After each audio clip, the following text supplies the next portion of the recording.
Hello, I'm Leonard Leff, and in case you didn't know, sabotage means, well, you do know. The essence of sabotage is surprise, and here's one. The movie opens not with the studio logo or the names of the stars, but with the dictionary. Maybe Hitchcock wants us to contrast what the dictionary itself represents, order, with what the word sabotage represents, disorder. Or maybe Hitchcock, who by this time was already the first word in suspense, merely wants us to wonder. Whatever the case, the young English director, appropriately enough, gets a screen credit all to himself.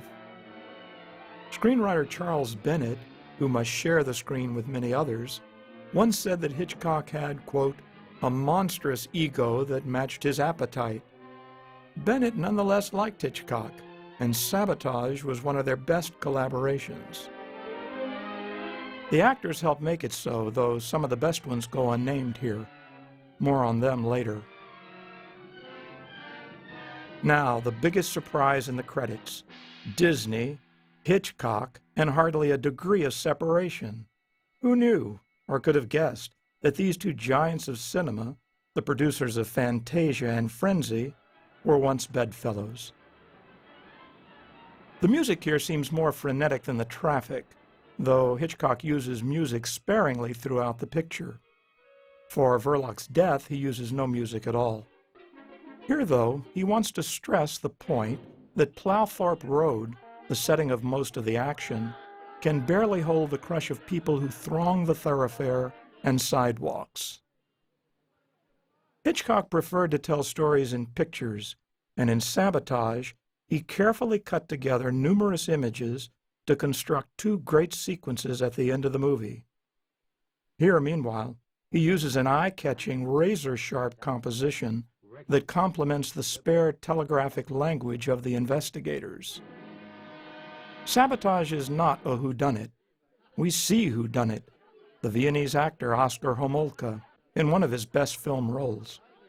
Hitchcock never wanted to be known as a director of mere whodunits, but the critics now group Sabotage with the so-called thriller sextet, 6 films that the director made beginning in 1935 with The 39 Steps and ending in 1939 with The Lady Vanishes. Our main setting, an independent theater in the apparently fictitious Plowthorpe Road. Later on, we will learn that a corporation has taken over the green grocery next door. Could the Bijou be next? It obviously gets foot traffic, and if it operates in the red, as apparently it does, the reason may be the management, as again, later we will learn. Meet Detective Sergeant Ted Spencer. Hitchcock had wanted Robert Donat, who starred in The 39 Steps. Instead, he got John Loder, who here teases Sylvia Sidney about calling the blackout, quote, an act of providence. But I had a hell of a time trying to eat my egg on toast in the dark. Half of it's in my ear now. They want their money back. What does the cashier say? She had a, quote, hell of a time? Speak of the devil, what Winnie Verloc called an act of providence was in truth an act of her husband and his associates. More to the point, their activities will cause Ted to spy on Verloc, which will cause Verloc to confine himself to his house, which will cause Stevie to cross London with a bomb under his arms. Providence? Whoever watches over and guides the events in London seems more like Satan, as the box office cashier has just hinted. While the fastidious Mr. Verloc washes the evidence of explosives from his hands, a word about the English film industry. In 1936, Gaumont British and other studios were prone to serious financial contractions. They had hired American stars, as well as American directors and cinematographers, in order to increase British film revenues, especially abroad. But these Hollywood imports sometimes caused resentment among their British counterparts. Worse, their pictures were often box office disappointments. The censors may have let the cashier say hell, but they could not have allowed a double bed. Here, though, that single bed conveys a truth about the Verloc's marriage. Verloc cares for Winnie, his wife, cares for her in several senses of the word. But they have reached an understanding which the two beds represent. In the novel that Sabotage was based on, by Joseph Conrad, Verloc operates a store that stocks condoms and erotic books and pictures. Nice shot here, by the way. That rocking chair motion suggests more energy than Verloc generally shows. Hitchcock liked to experiment, especially when a lighting effect or camera movement, as there, could make an extraordinary moment of exposition more dynamic.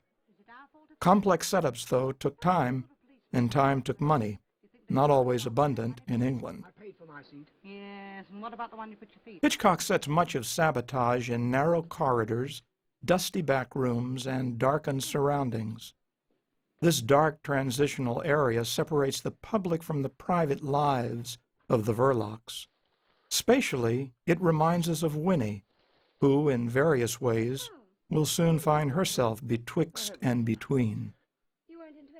Sabotage lacks the insouciance of the 39 Steps and the tender romance of Young and Innocent. Moreover, Sabotage is literally darker than these and other pictures in the thriller sextet. Sabotage begins with a blackout and ends at night. In between, Winnie looks despondent or apprehensive, while her husband ekes out a living from two businesses that operate in the dark, cinema and terrorism. Winnie takes the cinema business seriously and worries that Verloc does not. When, for example, his neighbor, the greengrocer, teases him about showing movies that are a bit too hot, does the greengrocer realize that Verloc could probably not pass a test on what films his theater shows?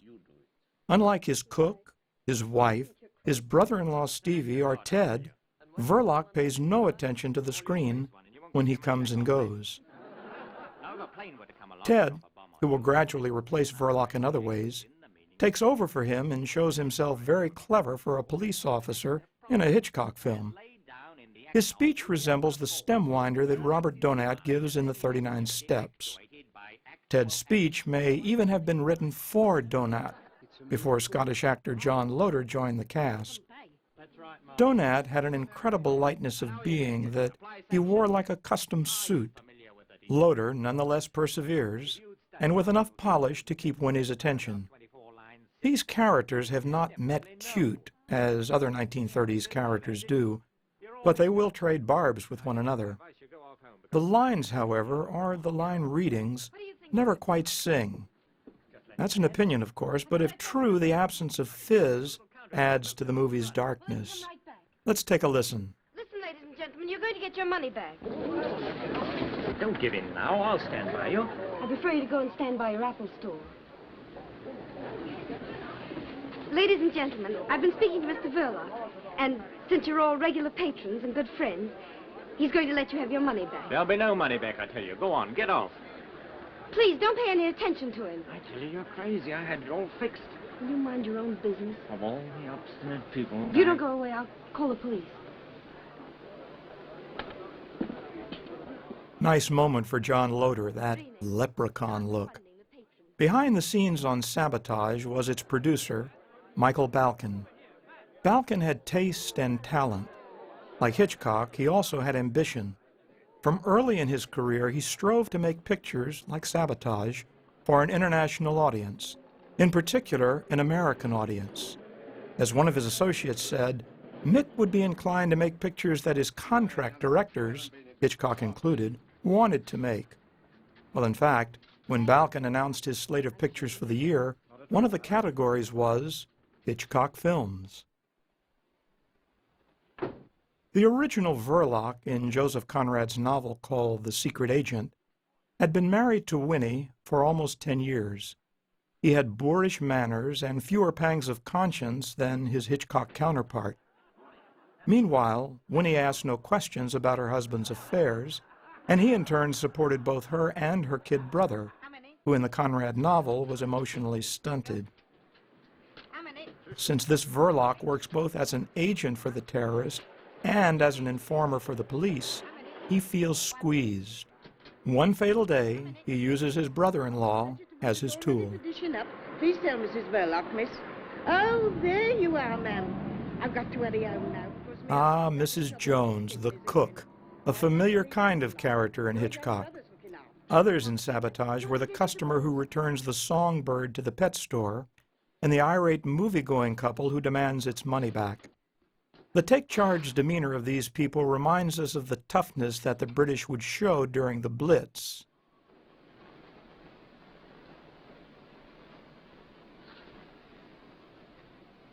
Well, not everyone was suited for the Blitz, but Hitchcock uses scenes like these to build interest and sympathy for Stevie, played by Desmond Tester.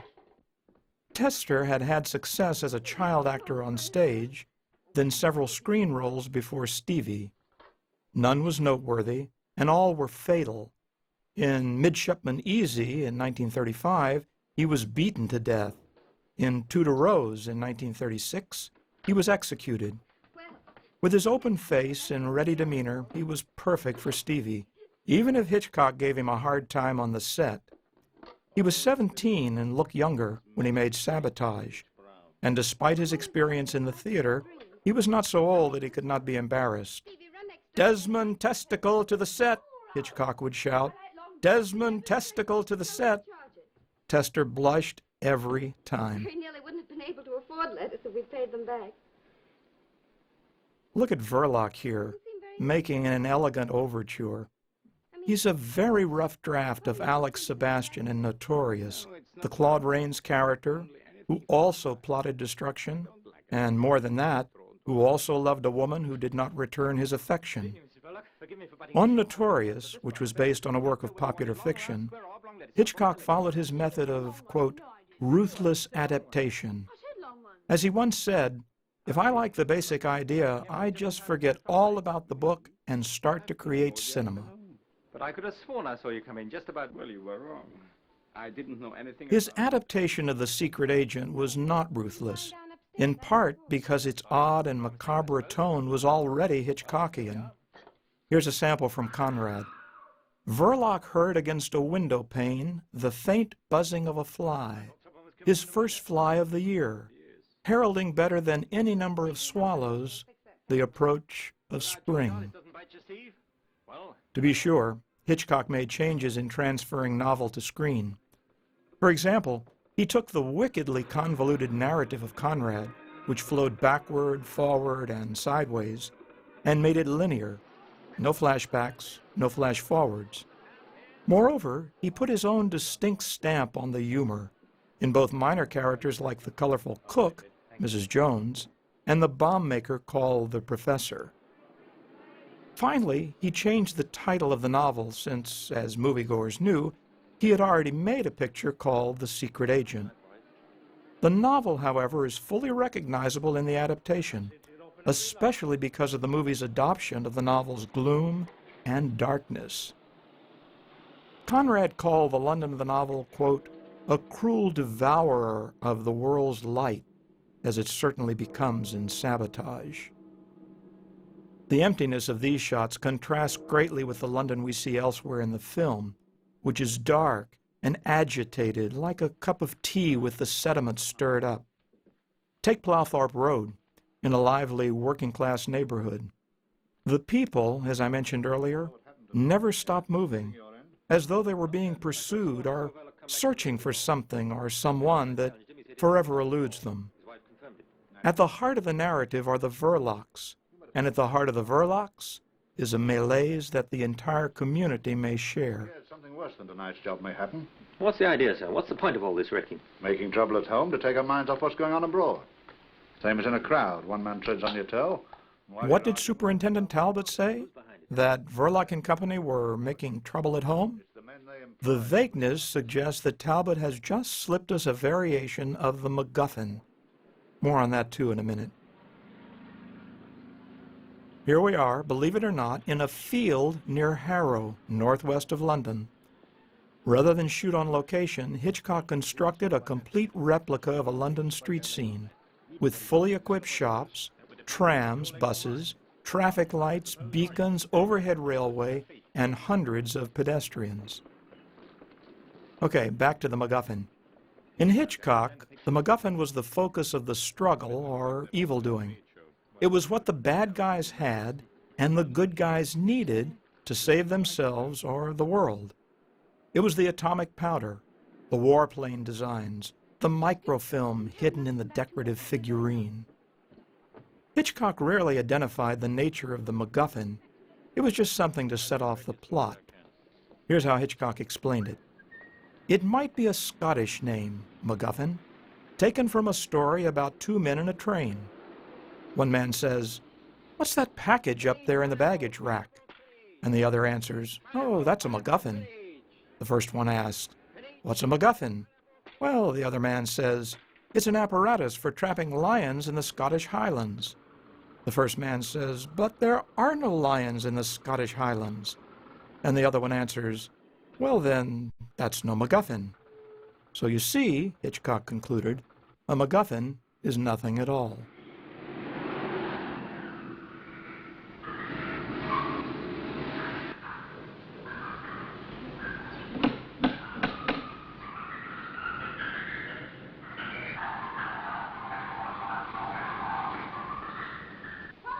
Now, one of the great set pieces in Sabotage.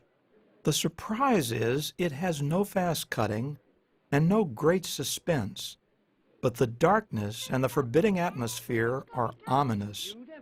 Among the remarkable aspects of the scene is Hitchcock's use of the turtles.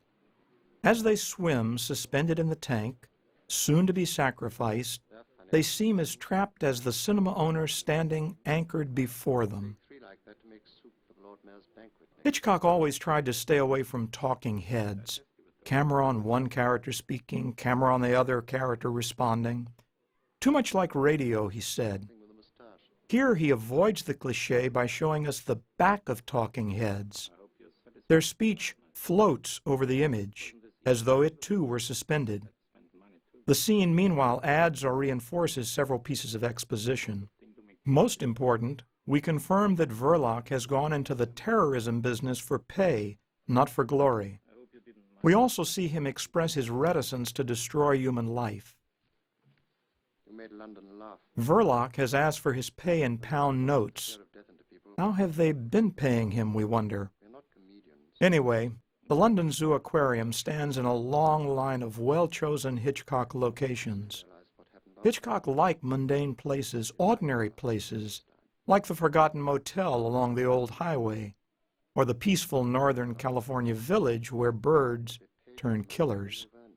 He often started a screenplay by asking, "What do they have in wherever?" He would then devise an important scene for that location. Before Sabotage, he had used the British Museum and the Albert Hall. The less expected the place was as a scene of violence, executed or merely planned, the better Hitchcock liked it.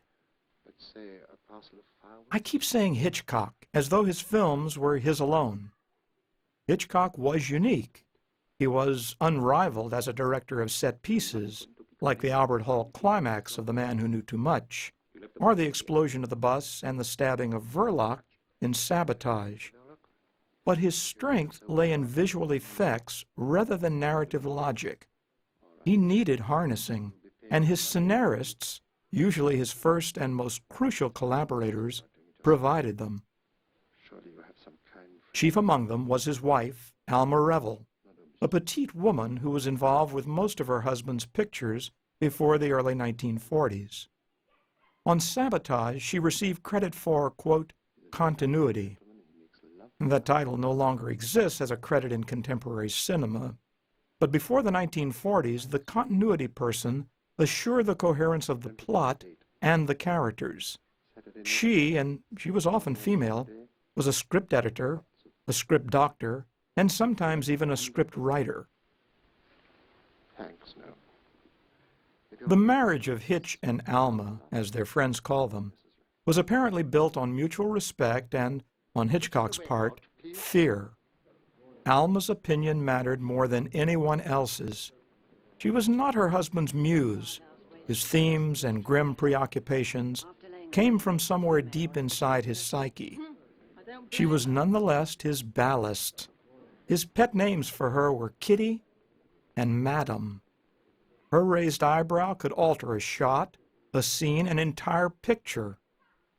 Sabotage was among her last screen credits. Ever afterwards, though, Hitchcock continued to seek out her thoughts. A haunting shot.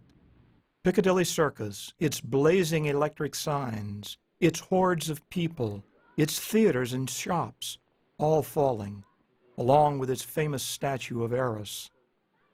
We have come to expect this from Hitchcock, the destruction of life, alongside a bespectacled lad and his world-weary girlfriend, or an anarchist looking as addled as Stevie was earlier in the kitchen. But the vaunted Hitchcock touch had deep roots in cinema history. Later on, for instance, when he put Stevie on a bus next to a woman with a puppy, their lives in great jeopardy, Hitchcock shows us the lesson he learned from filmmakers D.W. Griffith and Sergei Eisenstein. Tell the story in pictures and the climax in cuts. Hitchcock himself wrote the initial treatment of Sabotage, concentrating on those scenes he would lift from the novel.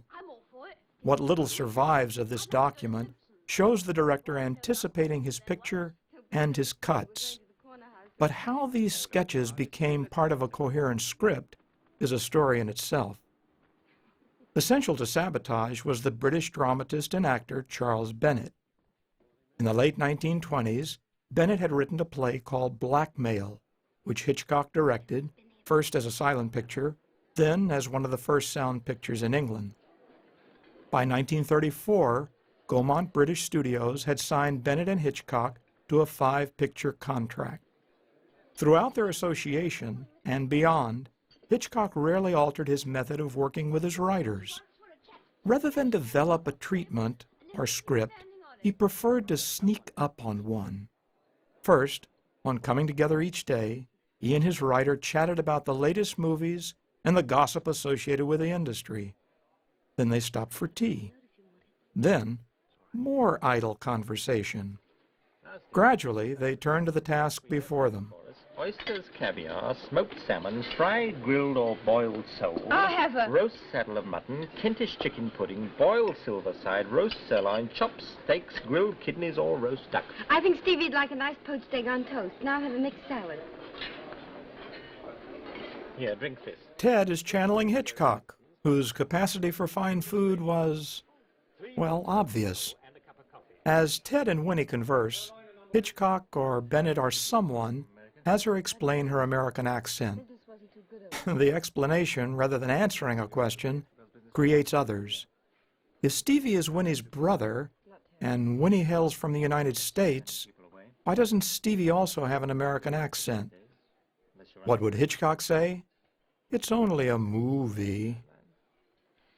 Hitchcock also said actors are cattle, but Sylvia Sidney is especially good here, and her folded arms say as much about her as her dialogue. Many scenes in Sabotage, and this is one of them, allow the actors a fair amount of freedom. In other words, Hitchcock lets the camera run for 30, 40, 60 seconds or more. In this scene, Winnie knows she cannot let herself go. Stevie needs her, and they need Verloc. Speaking of Stevie, the two shots of Ted and Winnie, especially the earlier one, appear almost dreamlike. Their length makes us forget about Stevie, even as it carves out an intimate space for Ted and Winnie. Haven't you got some terrible secret? Never mind about that. What goes on after hours in that cinema of yours? Deeds of darkness. Does your husband go on mysterious journeys? He does, wearing false whiskers. Aha, that means there's another woman in his life. What's the joke? If you only knew him. He's the quietest, most harmless, home-loving person.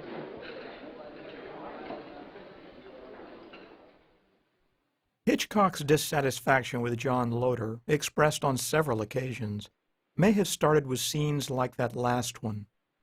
But could any other actor have brought that playful talk to life? Could even Robert Donat have done so? As noted earlier, lines like these lack sparkle. They don't fit the characters, or at least not Winnie. Her life's been constricted too long. She doesn't encourage chit-chat, and in that restaurant scene she falls into it too easily. What luck with Mrs. Verloc? Did Bennett write those lines? Hitchcock later said that Bennett was, quote, essentially a writer of melodrama. Was that damning Bennett with faint praise, or just plain damning him? Around this time, Hitchcock himself was called, quote, the greatest director of screen melodrama in the world. Perhaps Hitchcock and Bennett had concocted those lines when they worked on the screenplay together during a holiday in Switzerland. Who did what remains elusive, though. Remember, 3 other writers on Sabotage were credited with so-called additional dialogue. But they did not create the Winnie and Ted romance, which did not exist in Conrad. Hitchcock or Bennett probably did, or Alma, or the co-producer of Sabotage, Ivor Montague, both of whom, incidentally, Alma and Ivor, were also on that Swiss working vacation. At the end of the day, someone deserves credit for knitting it all together. And who else but Hitchcock? Just as who else but Hitchcock could have created this. But I can't understand, madam. One of my best songbirds. It sang all day before you purchased it. Perhaps in a few days it will settle down. Nothing won't make it settle down. I've tried always. Whistling to it, clapping my hands, frying bacon, no use. It just sits there and makes me look silly. Not the bird's fault, I assure you, madam. Isn't it? I'll have my 2 and 9, please, and there's your bird back. I want a canary for company. Perhaps I can make him sing.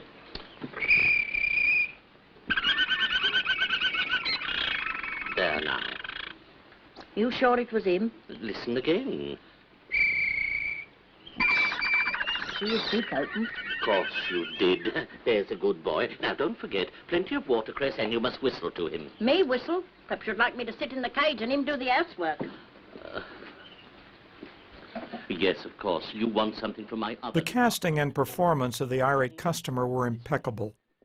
Ditto the casting and performances of Claire Greet as the cook, Charles Hawtrey as the bookish lad at the aquarium, and Joyce Barbour as the bijou cashier, who has the spine that Winnie lacks.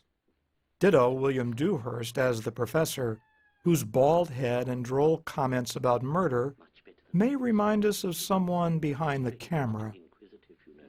In the small kitchen are 2 more good actors, the child and the actress who plays her sullen mother. As throughout Conrad, you can almost taste the misery here. The ages of the professor, his daughter, and her daughter roughly parallel those of Verloc, Winnie, and Stevie. Like the Verlocs, the professor and his family live and work in the same building. Like the Verlocs, members of the household have a fragile bond. In fact, the professor earlier introduced his daughter to Verloc as though she were a specimen in an exhibit, my daughter. And finally, like the Verlocs, the head of the household puts the youngest in jeopardy, in the professor's case, by leaving his explosives accessible to others. His daughter, played by Martita Hunt, rubs and rubs and rubs the counter like a domesticated Lady Macbeth. She wants to erase 2 moral stains, hers, which resulted in the birth of her child out of wedlock, and her father's, which will result in the deaths of children and adults. She rubs and rubs, however, because the stains are indelible. We all bear crosses, as the professor says, exceedingly heavy ones, too. Even the professor bears the crosses of age, or so he says, and of his daughter's contempt. Meanwhile, his granddaughter, or someone, has placed one of her dolls on a reachable shelf of a cabinet.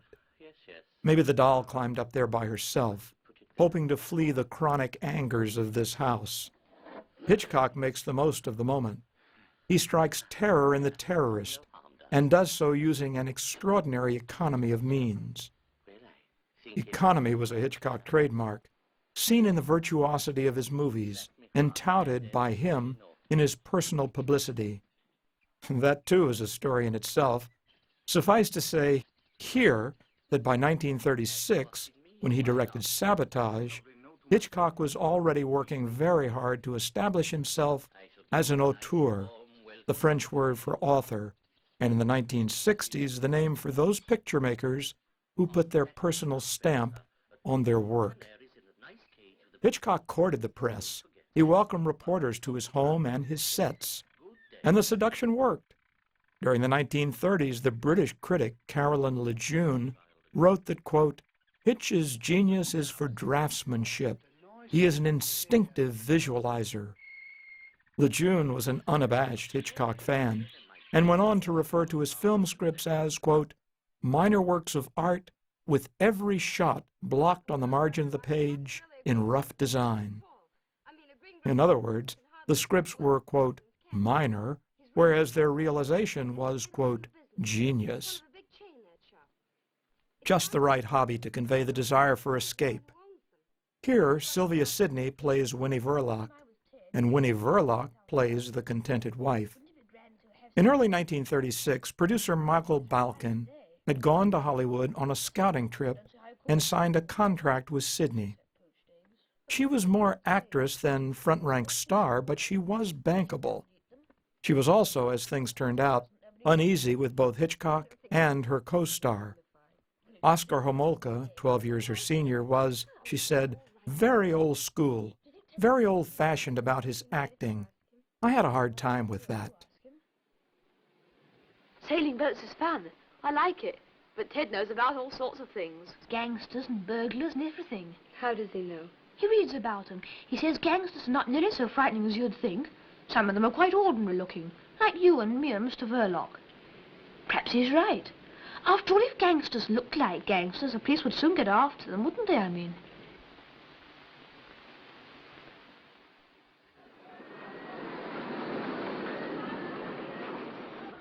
That last high-angle shot of Verloc, was it from Winnie's mental point of view to determine if her husband suspects something so obvious that even Stevie has noticed it?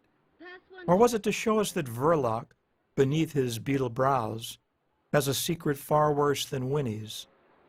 For the first time in the picture, up close and personal, we saw the full menace of Karl Anton Verloc. Meanwhile, the gang of four has arrived.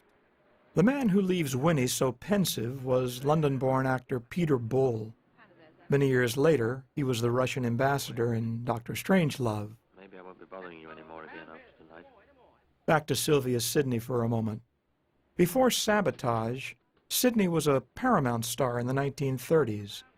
There, she played a series of victims, generally from the working class. Her exotic face bore traces of her Russian heritage and, maybe, points further east. Her eyes were communicative, as though they had seen a lot, and much of it unpleasant. Hitchcock told French director François Truffaut that, quote, I found it rather difficult to get any shading into Sylvia Sidney's face, yet on the other hand, she had a nice understatement. In Sabotage, she was adept at projecting anguish and vulnerability. While working under Hitchcock, she may have felt those emotions personally. Hitchcock liked things, she said. He was always shooting things.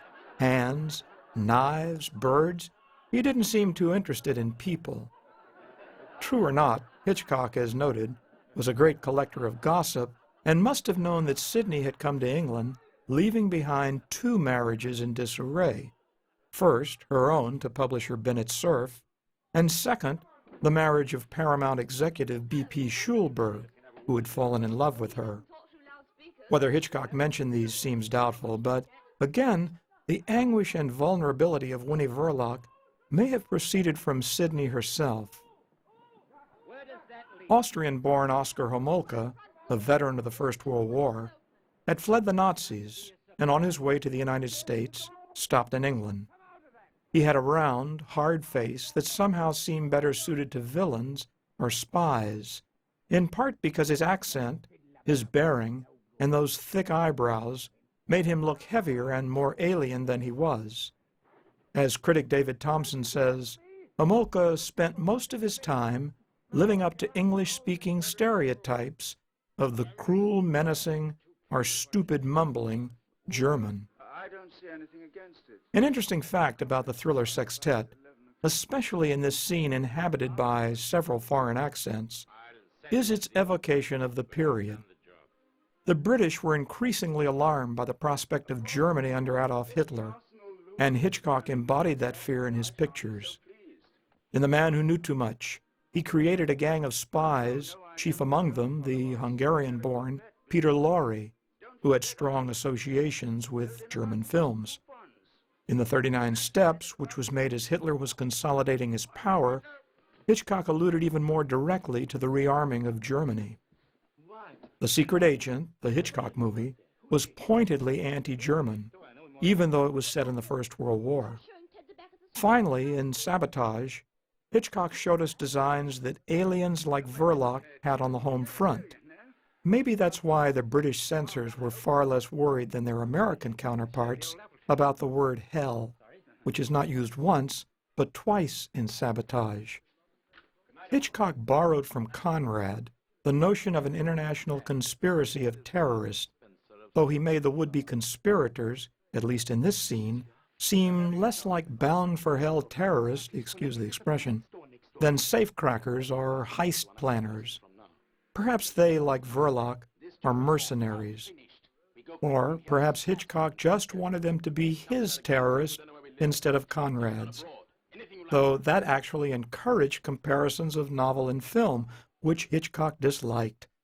Once upon a time, he said, 2 junkyard goats were chewing on film tins like those that Stevie will carry across London. You know, one ruminating goat says to the other, I think the book was better than the movie. Earlier, I mentioned montage, the art of rapidly cutting images together in order to mimic the intensity of the action. We associate Hitchcock with montage, but look at this scene. Yesterday, at Simpson's, when you had lunch with that fellow. Was it Ted, you mean? I remember what he said to you. Did he ask you any questions about yourself? About me? None that I can think of. Why? Because he's a detective from Scotland Yard. That's why. Spying on us. On me. Through you. But why should he? What is there to find out? I'm all right. It must be one of those fellows who came here tonight. But you said he was spying on you. No, not on me. This place, I meant. But if he has anything against anybody, why didn't he come straight to you? You'd help him. I'll talk to Mr. Detective Ted. No, I'll speak to him myself. Whenever Hitchcock films characters in profile, especially women, he conveys their apprehension. Now, as we saw before, in the scene of Ted and Winnie in the restaurant, Sabotage does allow scenes to breathe uncut. But unlike that shot at Simpson's, which created an intimacy between the characters, the shot in the cramped ticket booth, like this shot of more than 30 seconds, displays the kind of claustrophobia that became part of Hitchcock's signature. Hitchcock was not married to montage. In fact, in the 1940s, he would increasingly use long-duration shots. He took the technique to its natural end in Rope, a movie whose shots run 8 minutes and longer. Even when a picture like Lifeboat was notable for neither its continuity shots nor its montage, it illustrated his attention to confined spaces. Another profile, another apprehensive character.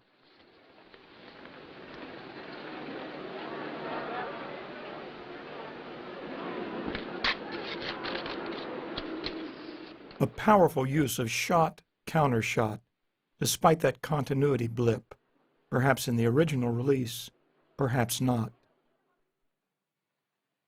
Hitchcock always gave value for money, not least in the suspenseful sequence that begins here. In 1936, when Sabotage entered the theaters for the first time, most audiences could not easily have predicted an explosion in Piccadilly Circus or Westminster, especially on a day that celebrates both order and the long, proud history of London. In the early 1940s, though, when theaters revived Sabotage, the explosion must have seemed not only small-scale, but a grim foreshadowing of the Blitz. In the still recent aftermath of the fall of the World Trade Center, September 11, 2001, no one watching Sabotage can help remarking on its astonishing currency. The currency, though, was there from the beginning, in the novel, which now seems even more prescient than the movie does. In Conrad's The Secret Agent, the professor character has the courage of his lethal convictions. He specializes in explosives and dreams of a detonation device that, quote, would adjust itself to all conditions and even to unexpected changes of conditions. A really intelligent detonator. Interestingly, Conrad makes the professor a so-called suicide bomber. As the police know, the professor straps the bomb to himself when he goes out. The police also know that approaching him may cause him to detonate the bomb, which would destroy him and everything around him. The ending of Sabotage borrows the device of the suicide bomber, but doesn't spell things out. The end, likewise, does not show the destruction. Maybe the bus explosion was enough. Stevie has skipped off to see his new birds. Earlier, we saw Stevie feeding the pigeons before joining Ted for lunch at the restaurant, and also saw the mute canary the irate customer return to the pet shop. Like that woman and Hitchcock himself, these people were drawn to birds. But birds can destroy, and they do, in mythology, in traditional oral and written narratives, and even in cartoons, as the Disney silly symphonies coming up will show. Meanwhile, we have entered another of Hitchcock's long-duration shots. This one lasts around 90 seconds. But the camera doesn't stand still. It moves from close-ups to alternately wide or tight two-shots. In its last 40 or so seconds, with Winnie in one of the theater seats, Ted builds his case against Verloc. Well, my husband hasn't anything to do with Sabotage. He told me that night he'd been in all the evening. That wasn't true. I saw him come back with my own eyes. I don't believe it. You're making things very difficult. Emotionally and physically uncomfortable, Winnie has to bend her neck around. And of course she's in profile. Verloc wears a dark hat and dark overcoat. Keeping matters schematic, Ted wears a light-colored overcoat. Here's Verloc reminding us that Sabotage is a spy story. Under other circumstances, Verloc might have harbored suspicions about his wife and Ted. Now he's too preoccupied. Those simple porcelain figurines. Someone put them there, a set decorator probably, and Hitchcock handily uses them and the framed pictures to establish the normalness of the Verloc flat. Normal, but a cage nonetheless. A witty touch here, not the painted backdrop, but the hat bobbing along the garden wall. Spies are everywhere. Speaking of making things difficult, Sylvia Sidney needed a great deal of reassurance, and Hitchcock's was not enough. Producer Montague said later that she was apprehensive about her performance, especially since she could not foresee how Hitchcock planned to cut together her scenes. Hold on a second. While Verloc, the actor, uses as a prop a movie trade paper. If he read it more closely, the bijou might not be in the red. Back to Sidney. Ironically, she said nothing about the many long-duration shots in which she, more than Hitchcock, controlled her performance. Meanwhile, Hitchcock had other troubles. He had wanted Stevie to cross London on a tram rather than a bus. Too costly, Montague said. Hitchcock argued that American audiences associated trams, not buses, with London. Montague won the battle, then lost the war. He soon asked to be taken off the picture because he had lost Hitchcock's confidence. We're 30 or so seconds into another of those long-running shots, which will last almost 60 more seconds. Eisenstein argued that shots like these perverted the medium. Yes, long-running shots captured what Eisenstein called actual man. The actor was there, in real space, in real time, immune from the manipulations and deceptions that editing made possible. But Eisenstein also wrote that he considered the long-duration shot to be, quote, utterly unfilmic. Hitchcock did not wholly disagree with Eisenstein regarding the power of montage. As a number of critics have pointed out, the cut distinguishes cinema from all other media. But Hitchcock understood that montage and the continuity shot could complement one another. Accordingly, he used long-duration shots not only to privilege the actors, but to provide a strong contrast to the montage sequences that depict moments of high action. As he knew, the meticulously edited deaths of Stevie and later Verloc would have even more power because many other effective moments in the film were captured with a long running of the camera. The long-running shot accented the mise-en-scène, that is, such things as composition, lighting, performance, setting, and even wardrobe and set decoration. In 1937, Hitchcock said, quote, "I have tried lately to get interiors with a real lower-middle-class atmosphere. For instance, the Verloc's living room in Sabotage. But there's always a certain risk in giving your audience humdrum truth." The humdrum suited the Verlocs. It provided a clue to the sort of genteel life they aspired to, and that served as cover for a terrorist. One of the benefits of working in Hollywood, as Hitchcock expected, would be its grander sets. But one of the grace notes of the thriller sextet is the verisimilitude of its sets and its characters' costumes. Another of Hitchcock's long-running shots, one that flirts with but steers clear of having Verloc name his home country. The detective and the accused, and he has become the accused, will occupy each side of the frame. The lawman seems relaxed. Notice his posture. And the outlaw will fidget. Notice his posture. About yourself, Mr. Verloc, when did you first... Verloc does a good job of rubbing his hands as though they had explosives on them. Winnie aligns her body with Ted's, as though she too accuses Verloc. When Ted asks Verloc to write, "I, Karl, Anton Verloc," is he asking for a confession or a last will and testament? The stasis of that well-composed shot of Verloc, his fidgeting notwithstanding, lays the groundwork for this shot, which Hitchcock makes dynamic not only by cutting to Stevie, but by cutting to him in motion. The process of decay, inevitable in all human organisms. But decay can be arrested, instantaneously arrested. And by what? Copper. Yes, exactly. But if I may say so, by rather more than one copper, by a few coppers. I have here in my hand a tube of that remarkable preparation, salvodont, derived from two Greek words, salvo no more and dont toothache. 6pence for the small tube and a shilling for the large tube containing 4 times as much. Now let me give you just a little demonstration. Now if somebody... Stevie now falls victim to the huckster and the crowd that sweep him into the demonstration chair. His cap. Does the B signify his school or an athletic team he follows? Either way, it gives him an identity beyond his family and adds more flesh to his character. Both make his impending death even more touching. Then we pick up the toothbrush and we squeeze some of the... Notice that the huckster has a miracle product that will arrest decay. No small matter in this dark film.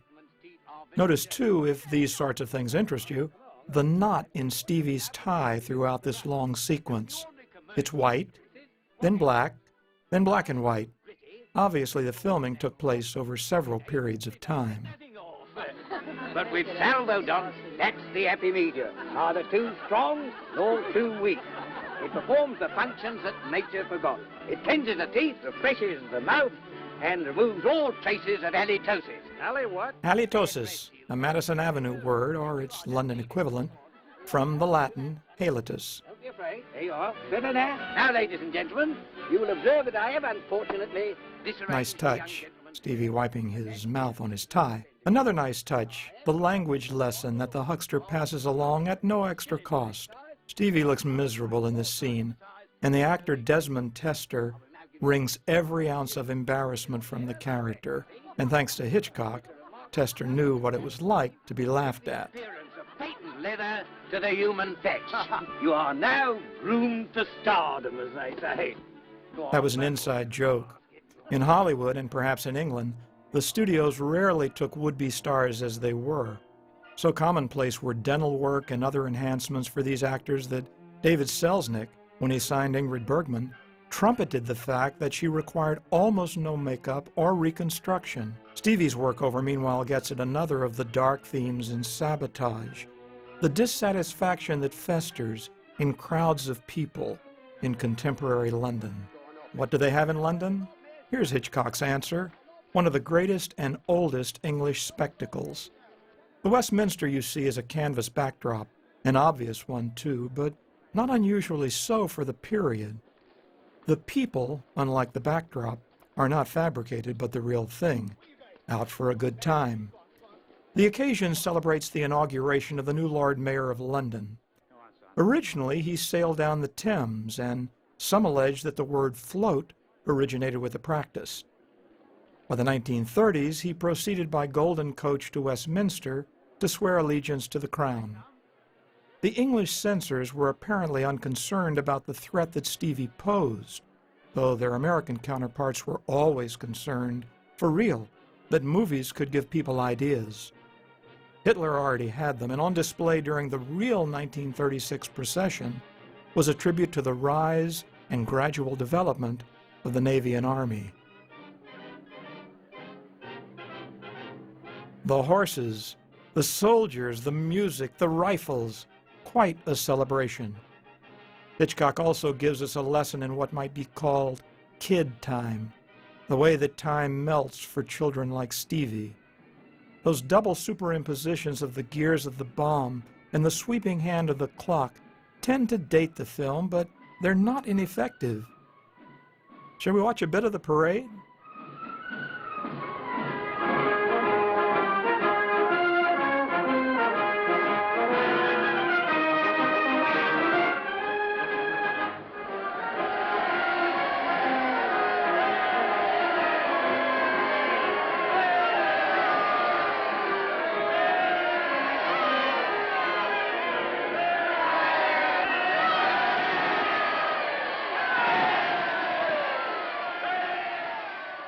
A throng of Londoners elbow and shout their way through another crowd scene. Stevie knows where he's going, but most of the other people seem to move in all directions at once. In other words, as Stevie runs to catch the bus, the order of the procession has given way to a disorder that foreshadows what will follow. In a shot 20 seconds long, the conductor bars his young passenger from boarding because, as Verloc has already explained, the nitrate film stock is highly flammable. Was the greengrocer who called one of Verloc's movies a bit too hot thinking of this one? Frederick Piper plays the bus conductor. He was a regular in Hitchcock's films. Like Ted earlier, the conductor here calls Stevie Bartholomew the Strangler.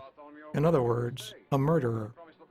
But the conductor relented, and Stevie took his seat as Hitchcock and the editor of record, Charles Friend, began to tell his story in the powerful bits and pieces of montage. Among the bits and pieces are the close-ups of the bomb, which Hitchcock composed and shot from different angles. He did so, he said, to animate the bomb. If I'd shown it constantly from the same angle, the public would have become used to the package. Oh, well, it's only a package after all. But what I was saying was, be careful. Watch out. Hitchcock uses other bits and pieces to create, in all, a 38-shot sequence. The content intensifies the vulnerability of the female passenger, Stevie, and the puppy, an almost shameless touch. Meanwhile, the cutting allows Hitchcock to orchestrate not only the action, but also the viewer. He shows us the scene, in other words, from Stevie's perspective and from an objective perspective. The effect is powerful. Hitchcock, the narrator, foreshadows the loss of human life, even as Hitchcock, the orchestrator of the carefully composed and edited images, renders us helpless to stop it. When finally the bus explodes, we understand the reason for the teeming masses of people throughout Sabotage. The buses, the cars, the trucks, and the people who fill them at all hours not only crowd, but clog the streets. London restricts movement, and when the bus slows down before it can reach Piccadilly Circus, and as the tick-tock music becomes increasingly insistent, the people inside the bus, along with the people in the stall traffic around them, seem, again, like so many caged birds. The birds sing all right, and their song's a dirge. Until its climax, the bus sequence illustrates a pet Hitchcock theory. Suppose that three men are sitting in a room in which a ticking bomb has been planted, Hitchcock explained. It is going to go off in 10 minutes. The audience does not know it is there, and the men do not know it is there either. So they go on talking inanely of the weather or yesterday's baseball game. After 10 minutes of desultory conversation, the bomb goes off. What is the result? The unsuspecting audience gets a surprise. One surprise. That's all. Hitchcock paused, then continued. Suppose the story were told differently. This time, while the men still do not know the bomb is there, the audience does know. The men still talk inanities, but now the most banal thing they say is charged with excitement. The audience wants them to get out of the room, but they talk on. And when one finally says, "Let's leave," the entire audience is praying for them to do so. But another man says, "No, wait a minute. I want to finish my coffee." And the audience groans inwardly and yearns for them to leave. This is suspense. No less effective than the suspense, however, is what Hitchcock shows us during the aftermath of the explosion. The topicality of these searing images stuns us. The footage seems as fresh as today's cable news. And for some in 1936, a little too fresh and too current. In the aftermath of Sabotage, Hitchcock paid for his willful destruction of Stevie, as well as his alarming a group of persons or inspiring public uneasiness. Moviegoers sent Hitchcock letters of outrage. Brazil banned Sabotage as an incitement to terrorism and a threat to public order. Carolyn Lejeune, that most devoted of Hitchcock critics, dressed him down not only in person, but in print. Hitchcock said that the reaction to Sabotage taught him something fundamental about his 3 men and a bomb theory. The bomb, or whatever lethal device stands in for it, must never detonate, or at least not detonate and harm an innocent character. But elsewhere, Hitchcock also said that it wasn't Stevie's age or his innocence that caused the backlash. Instead, the audience had gotten worked up, and the movie failed to provide the needed relief. Verloc said it best, talking to Winnie in their first scene together, quote, "It doesn't pay to antagonize the public." In later movies, the chastened Hitchcock would use a metaphorical bomb. In Rope, it would be a dead man in a trunk in a New York City living room. In Suspicion, and again in Spellbound, it would be, apparently, a glass of milk.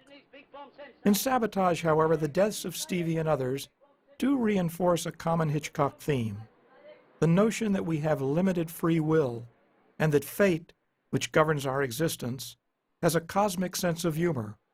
Other themes surface in Sabotage and resonate thereafter in British and American Hitchcock productions. Sabotage touches on the dead haunting the living, as do Rebecca, Vertigo, and even The Trouble with Harry. Sabotage also treats the intermingling of innocence and guilt, as does Notorious, and Ted embodies the theme of love versus duty, as does Doris Day in The Man Who Knew Too Much, and to some extent James Stewart in Vertigo. Other themes? The darkness at the heart of the middle-class home in Sabotage and Shadow of a Doubt, and the consequences of crosses borne too long in Sabotage, Psycho, and Marnie. Together, they attest to the richness of Hitchcock. In the scenes now through the end of the picture, Hitchcock dramatizes the hopelessness that Stevie's death engenders. Verloc has a growling operatic aria here, the kind that evil bass baritones sing before they die. Now, within the scene, Hitchcock contrasts movement and stasis. Verloc prowls, and Sylvia Sidney is motionless, except for her shallow, rapid breathing. In the Conrad novel, a policeman told the Verlocs that after Stevie died, quote, they had to fetch a shovel to gather him up. Hitchcock's Winnie was spared that, but not the cruel lecture from her husband, who manages to remind her of both Stevie and his clumsiness. Hitchcock sandwiches Verloc between objects in foreground and background. He also traps him in a camera angle that could not be more ironic. Winnie has appreciated her husband, if not loved him. Now, as she looks up at him, she could not hate him more. I know how you feel. Hitchcock calls shots like these big heads. They remind us of why Conrad called his novel The Story of Winnie Verloc. We see what Winnie sees, and how Winnie sees. Verloc diminished in the frame. Verloc comes toward Winnie, kneels as a supplicant, and takes exactly the wrong tact to restore him to his grieving wife. Listen, it's done now, and there's the future. Perhaps, I don't know. The shot resolves with the birds in bright light and Verloc in shadow, dominated by almost everything else in the frame. That pullback of the camera further isolated the character. As for Winnie, she must escape or go mad, or both. Now, who killed Cock Robin? As far as I can tell, Hitchcock did not make one of his cameo appearances in Sabotage, unless you count the animated cartoon, Cock Robin. Hitchcock's school chums called him Cocky, and in a way that Mae West would have appreciated, Hitchcock also liked to pun on the word cock. We see only the first several minutes of Cock Robin. The complete version turns into a cops and robbers story, and then a trial with the apparent corpse laid out in the courtroom. Along the way, there are gay and racial stereotypes and plenty of brutality. When I was preparing this commentary, I found Cock Robin in color on the internet. Hitchcock must have loved it, and not just because most of the characters were birds. He admired Disney because, he said, when Uncle Walt did not like an actor, he could simply trash him. The use of the Silly Symphonies cartoon here, especially the violence and the laughter of the crowd, underscores what Winnie has lost, and maybe forever, both Stevie and the gift of laughter. Winnie enters, determined to get on with life or to kill her husband. Hard to know. Verloc does himself no favors by having already seated himself at the table, his appetite intact. As Verloc nibbles and complains, Hitchcock begins a set of shot-countershots almost at eye level with the tabletop. The dishes and cutlery along the bottom of the composition add heaviness to the visuals and their content. Then a skillful move, from the full shot to a close-up and tilt down that links her head to her hands. Through camera movement, in other words, we see her thoughts even as they occur. The return of the wider shot shows Winnie repelling the thought or attempting to, though the bottom-heavy composition still keeps the knife in play. Her motion is sped up in anticipation of the cutting speeding up. A series of relayed glances ends in that empty chair from Winnie's point of view. The hard formality of the table setting, with its perfectly aligned silverware, makes Stevie's absence all the more acute. Hitchcock closely mics the clatter of the serving pieces as a minor shock effect. As her right hand covers her left, the hand with her glinting wedding band, the camera has moved in. Verloc's the man who knows too much, and now must act on it. Notice that Winnie has not spoken during this scene.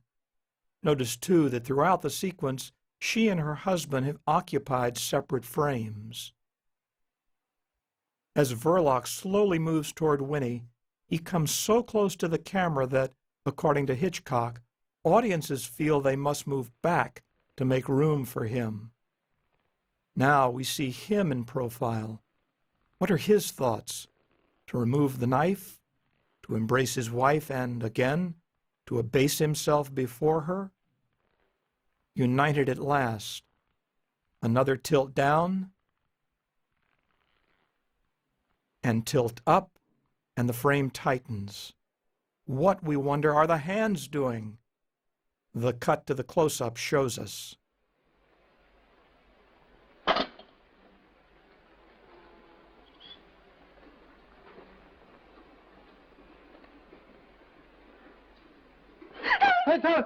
Did Winnie plunge the knife into her husband, or did he fall on it? Her reaching out for him when he falls may suggest a final tribute to their marriage, or a regret for what has happened, or, ironically, an involuntary action. Here, Hitchcock paints a still life, whimsically titled, perhaps, The Corpse in the Parlor. The director reduces Verloc to a pair of large shoes surrounded by tokens of his lower middle-class life, not least his widow. Like Sabotage overall, the image connotes loss, despair, and desolation. In 1938, Hitchcock explained that he could not have shot the death of Verloc in long duration. As he said, it had to be made up of these little pieces. But after using cutting to maximum effect, Hitchcock now captures Winnie and Ted in a single running of the camera, more than 90 seconds long. Again, the absence of cutting throws the weight of the narrative on the actors. John Loder's protestations of love here may not win him honors in the pantheon of cinema acting, but as I mentioned earlier, the role doesn't fit him particularly well. The movie survives, of course. Still, a satisfactory rather than accomplished performance reflected not only on the actor, but also Hitchcock. For another director, the weakness would not have mattered much, but Hitchcock, even before he started Sabotage, aspired to work in Hollywood. He found America appealing for several reasons. Compared to their American counterparts, English studios were small, their stars were provincial, and their income streams were erratic. English executives were also slow to recognize Hitchcock's value. In 1934, they sold The Man Who Knew Too Much to a major cinema chain for very little money and as the second feature on a double bill. Hitchcock believed that Hollywood knew how to make and sell pictures, but he had also wanted to go west for one additional and surprising reason. Remember the street he constructed on the outskirts of London? One night, filming there came to a halt. The extras took shelter, the crew covered cameras and microphone, the producers anxiously paced, and Hitchcock said he stood muffled up and chilled to the marrow in a temporary shelter. Tempers flared as the budget clock ticked like a bomb in a film canister. And why? Because it was raining, pouring, and for 3 nights running. As the director told the New York Times, the greatest difficulty we have in making films in England is to combat the climate. People, and more people, and more people. We saw them pell-mell from Winnie's point of view, and they almost seemed to be imagined by Winnie, the tract-waving evangelist urging her to repent and believe, the crowd of children mocking her with their vitality, the woman supported by police, under arrest or in shock, and the worst image of all, Stevie.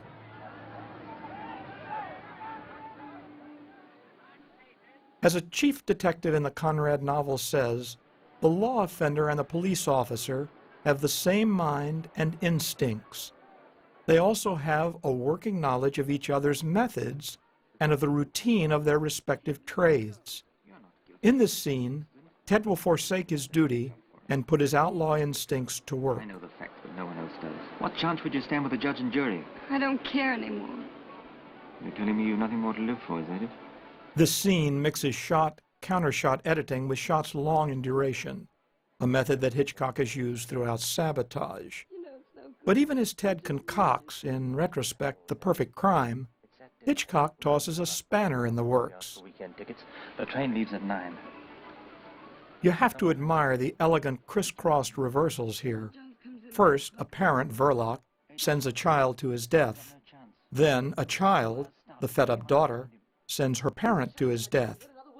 Both deaths are unexpected, and in the case of the professor and to some extent Stevie, they could even be called overdue. In the novel, the clumsy Stevie lost his job as an errand boy because he was so addle-headed. In the movie, of course, he almost set fire to the Verloc kitchen. Most important, that scene we just saw with the professor embodies the theme of shame, unusual in Hitchcock. The daughter talks about it, surprising us. Winnie feels and talks about it. Verloc seems to lack it, as we gradually come to see, and his absence of shame contributes to our almost rooting for Winnie when she picks up the carving knife for the first time. Police van, what's our number? UDC 4768. The law pursues the law offender, as Hitchcock begins to create here a mini-documentary about police procedures and pursuits. Hitchcock has now pricked our curiosity about what will happen to the romantic couple next. Will they flee to Paris? Will her conscience demand she confess? I'm all right. The fact that she kisses him offers a hint. But the setting and the circumstances make this among the more dark endings in Hitchcock. Whatever happened? As we come to the end of Sabotage and reflect on what has happened, we once more appreciate the moral complexity of the picture. Consider the number of pretenders on screen. Ted poses as a greengrocer, Verloc as a small businessman, the professor as a seller of songbirds, and even Winnie as a faithful wife. The notion of feigned identity is so widespread that even Stevie recognizes and comments on it. As he said to Winnie, gangsters are, quote, quite ordinary looking, like you or me or Mr. Verloc. People, in other words, are not always as they appear. More broadly, these feigned identities suggest dissatisfaction with what life offers, from poorly cooked green cabbage to a meager existence inside a home housed in a cinema. Longing can drive a person to murder and to cover up murder, as Hitchcock will explore again and again in America, in mid-period works like Psycho and late ones like Frenzy. In Great Britain, novelist and film critic Graham Greene, not always fond of Hitchcock, wrote that in Sabotage, for the first time, Hitchcock has really come off. Meanwhile, the trade paper Kine Weekly praised Sabotage for its class, which seems like faint praise, then assured theater owners that the picture offered hearty melodrama of universal appeal. The United States trade paper Variety was a little cooler. Sabotage was, quote, an intimate character study of a thick-skulled, brutal criminal. The audience wanted Scotland Yard sleuthing to develop, but when it doesn't, the film disappoints. Such reviews would not help Hitchcock garner Hollywood offers.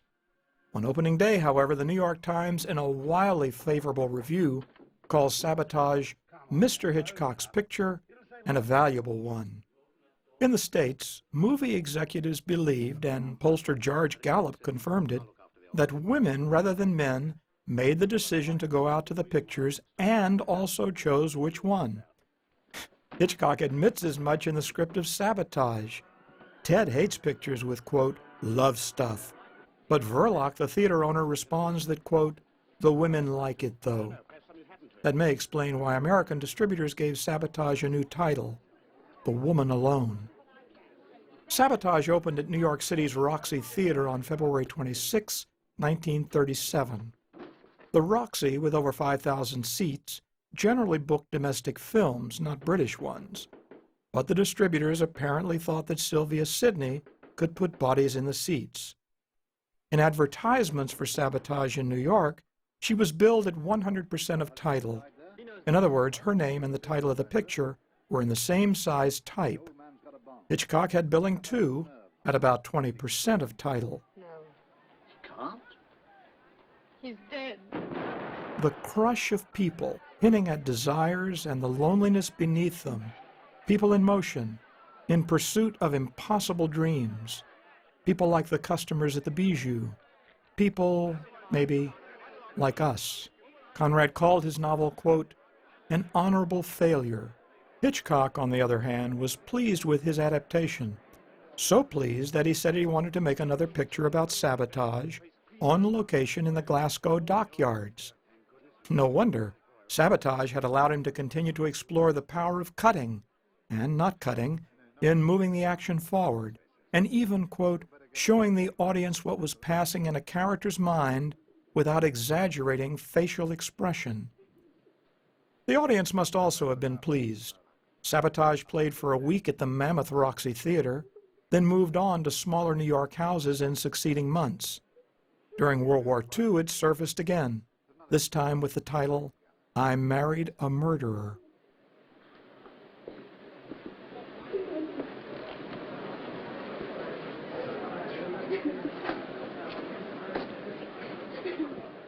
Earlier in the picture, Ted defined an act as any activity activated by actual action.